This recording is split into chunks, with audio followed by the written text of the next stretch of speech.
I'm Gavin Hodgson from Granger's Fishing and Casting Instructor, and I'm here to talk to you about fishing, a few different methods, a few different things to learn, techniques and practices to help you along. How to fly cast.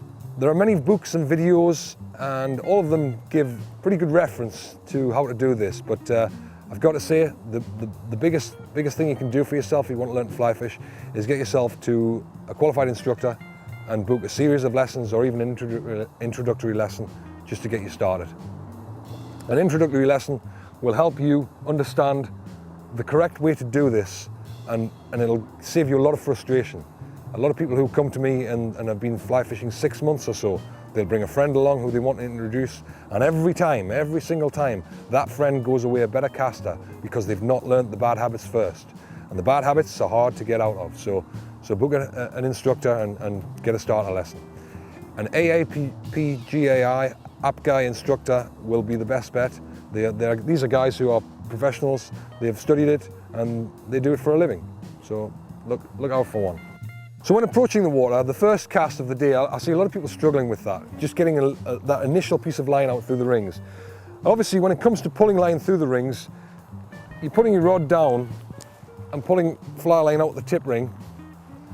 You pull out a little bit to get you started. Don't do what many people do, the real rod breaker, and pull line this way.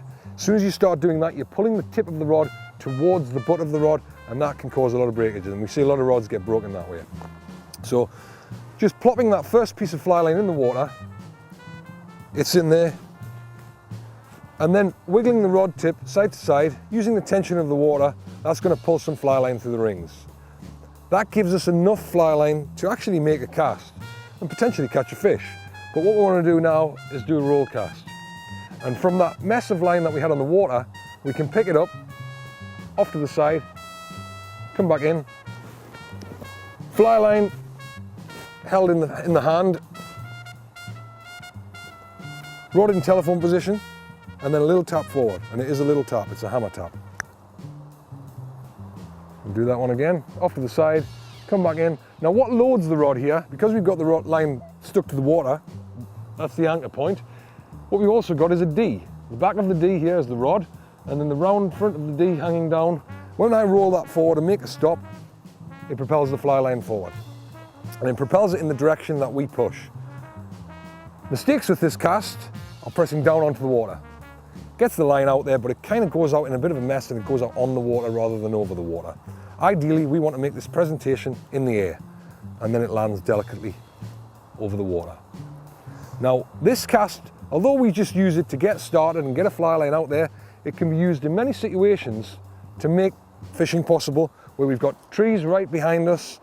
We've got lots of places where we can't actually do an overhead cast, which is the cast that we all want to do when we're fly fishing. But the roll cast enables us to fish in lots of tight spaces where, let's face it, fish find themselves in tight spaces because they're trying to hide from predators. Us, birds, you name it. There's a lot of things trying to get hold of them, and they're always a little spooky from us. Who can blame them? So the roll cast will help us in that situation. Now where it also helps is when we're boat fishing. Boat fishermen would use a longer rod. I'm using a 9-foot rod, it's a number 5 line, but a boat fisherman would use a 10-foot rod, or perhaps even longer, and often 6, 7, and even an 8 line. So those rods, we can use long roll casts and handle a hell of a lot of line, a real long length of line with that cast. And they actually use that roll cast as a retrieve. So where that fly line is coming back towards us, quite slowly now, we can slow it down, we can speed it up, we can slow it down, we can do all kinds, we can jiggle the rod around, and that's still a retrieve, so we're still fishing. Obviously, if we get a fish take now, this situation, we're not going to set the hook. We haven't got a tight line to immediately set the hook, but a good hard roll cast will set that hook, and then we can tighten the line and play the fish. So it's a very effective method on boat or bank. It's used on the boats, but it tends to be ignored on the banks. So boat fishermen will let that hang, and they call this fishing the hang. They'll let that hang there for ages with their long rods, and then eventually they'll roll it out there, and often that's enough to do that fishing. There's enough fly line there, or they'll roll it out, pick it up, and they'll get some distance, and they're fishing. The fly line's out of the water very little, so when it's in the water, you can't catch a fish when your fly's in the air. Now, obviously, once we've learnt the roll cast is easy. It's a great cast to get beginners started, where at least they can see that they can get a fly line in the water. Once we've got the fly line in the water, then we're in a situation where we've got enough line to load the rod. It's approximately 10 yards, and that's going to help me load the rod when I lift into an overhead cast. Now, the overhead cast, everybody's got their own style, I will say that. If you learn the basics of it, the textbook style, then you'll find you'll develop into your own style, and hopefully that style won't be too bad and it won't give you too much problems. But learning that textbook style and picking it up, putting it out there, presentation's more important than distance. Getting your accuracy and your presentation right will catch you a lot of fish.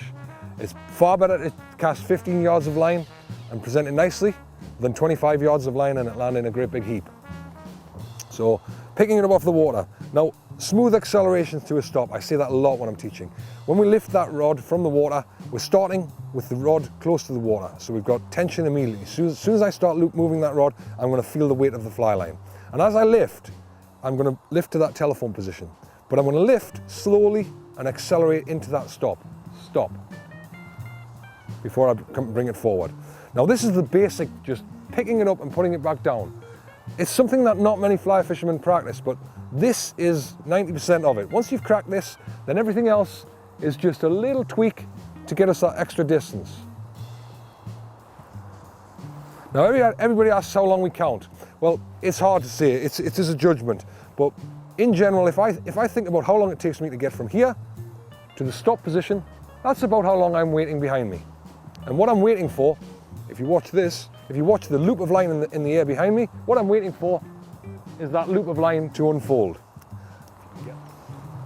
Now, after teaching the basics of picking up and putting down, stop, stop, and drift down, accelerating into a stop both sides, and things that people forget with this. Everybody thinks that fly casting is sort of in an arc, in this radius movement. It's more of a pull and a push, or a push and a pull, whichever way you prefer. Pull it to a stop and push it to a stop.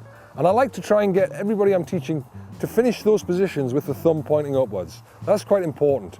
If we finish with the thumb downwards and downwards, then it really doesn't work as well. Not as well. Tap, tap, stop, stop, and that works quite well. Now obviously, improving your distance, there are many techniques, many things to do to help you get a little extra distance and also to tighten the loop of the line. We'll look at that later, but the basics of fly casting, that's it covered.